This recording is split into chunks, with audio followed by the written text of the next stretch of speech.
merci pour vos nombreuses questions au MOOC. Je vais tenter de synthétiser les réponses dans cette petite vidéo. Il n'y a pas d'alternative.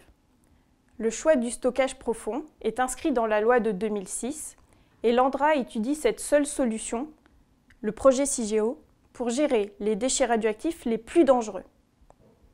Les opposants présentent l'entreposage de surface ou l'entreposage de subsurface comme alternative. L'entreposage de surface, c'est mettre les déchets dans un bâtiment en surface. Donc l'avantage, c'est de les avoir à proximité pour les surveiller, pour intervenir en cas de besoin. Le problème, c'est que les déchets concernés sont les déchets les plus dangereux, mais aussi ils sont radioactifs pendant des centaines de milliers d'années. Donc c'est-à-dire qu'on va devoir régulièrement reconstruire le bâtiment et donc reporter une charge, une responsabilité sur les générations futures. Ce bâtiment serait soumis à des aléas climatiques ou des instabilités politiques et donc cette solution d'entreposage en surface ne peut pas être une solution pérenne sur le long terme. L'entreposage en subsurface, c'est mettre les déchets sous terre, à quelques dizaines de mètres de profondeur. Cette option présente les complexités du souterrain et les inconvénients en termes de durabilité, comme l'entreposage de surface. Cette solution d'entreposage en subsurface ne peut pas être une solution pérenne sur le long terme. Il est aussi proposé d'utiliser l'entreposage de surface ou l'entreposage de subsurface comme solution temporaire, en attendant de trouver une autre solution.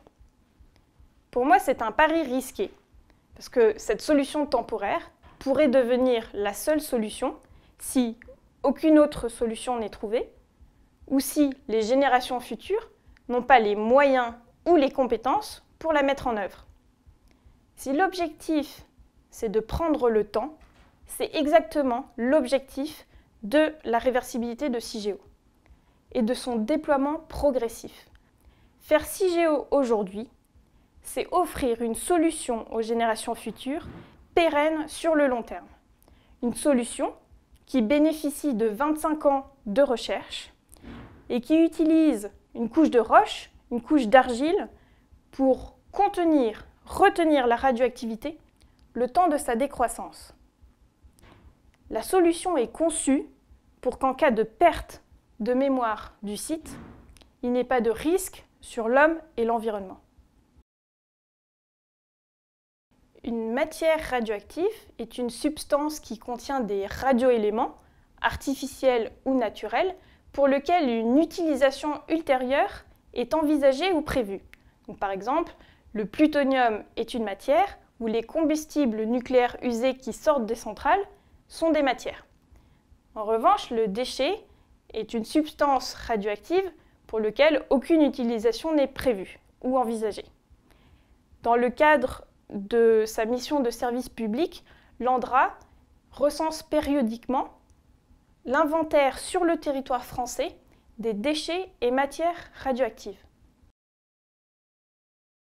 Non, la France est signataire de la Convention de Londres qui interdit l'immersion de tout déchet radioactif. Par le passé, elle a participé à 2 campagnes d'immersion, mais a arrêté dans les années 80 avec l'ouverture du centre de stockage de la Manche à côté de La Hague. En 2016, l'ANDRA a déposé son dossier d'option de sûreté. Début 2018, l'ASN a rendu son avis, indiquant que le projet avait atteint globalement une maturité satisfaisante. Un certain nombre de points ont été identifiés et cela constitue réellement la feuille de route pour l'ANDRA aujourd'hui. Un des points concerne le stockage des déchets bitumineux liés au risque incendie. Les déchets bitumineux sont historiques et constituent une problématique pour l'ensemble de la filière. Le plan d'action qui a été mis en place constitue de 2 voies d'étude. La première, travailler sur la neutralisation de ces déchets, en vue de les transformer pour les rendre chimiquement plus stables. La deuxième option, qui est plutôt portée par l'ANDRA, c'est de travailler sur la conception de CIGEO, de renforcer la conception pour pouvoir accueillir ces déchets en l'état après une meilleure caractérisation. Dans tous les cas, on ne stockera dans Cigéo ces déchets que si c'est totalement sûr. Cigéo est dimensionné pour accueillir l'ensemble des déchets hautement radioactifs et moyennement radioactifs à vie longue générés par le parc français actuel pendant une exploitation de 50 ans, plus les déchets qui seront générés par l'EPR de Flamanville en construction et également les déchets générés par le réacteur ITER.